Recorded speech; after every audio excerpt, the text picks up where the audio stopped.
We do one thing a year where coaches get to entertain the players. So last year we had I think a couple of 400s we had to do, and we thought we'd do a yo-yo test. Well, I thought they could do one tonight.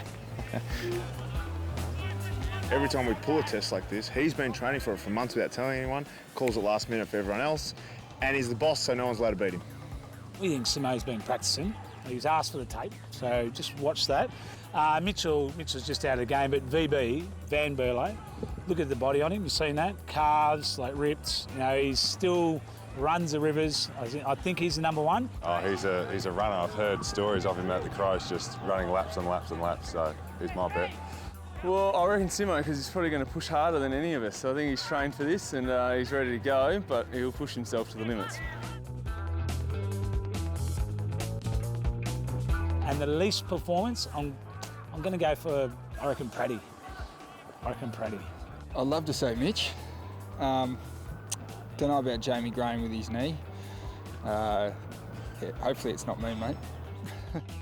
Well, fair to say I'll be making up the numbers and I'll be really in it to get through and a bit of entertainment for the boys. Don't think I want to drop out first, but my physical capabilities might restrict me. Sam Mitchell, he's been out of the game not very long and he's dropped away in his fitness pretty quickly. I think I'm going to go really poorly. I'm paying $1.05 to be out first, is what I've heard, so it's not looking good for me. I'd say Jamie Graham with his knees, he might be favourable to come last with me. And Sam Mitchell, who should be right up there with the best of them, is tremendously out of shape at the moment. My pain threshold has gone down significantly. I've got no interest in feeling physical pain from exercise. You know, I'm a late scratching. Why? You know, well, I'm a late scratching because my knee was not going to hold up. I haven't told anyone though, so I'm going to just creep to the side. So don't bloody get this out early.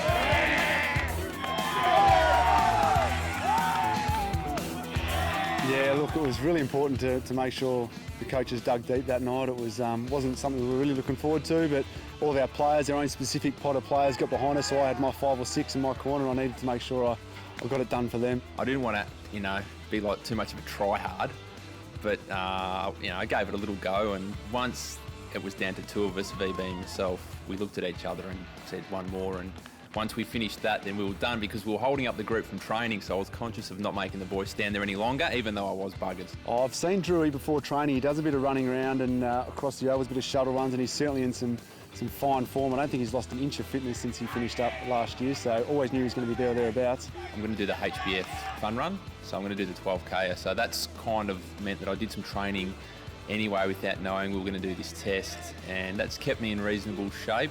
Nathan Van Berlo went very well. He had runners on, so he was slipping over every time we had to turn and change direction, where I had footy boots on, so I was at an advantage, and he did well to get so far along without having boots on.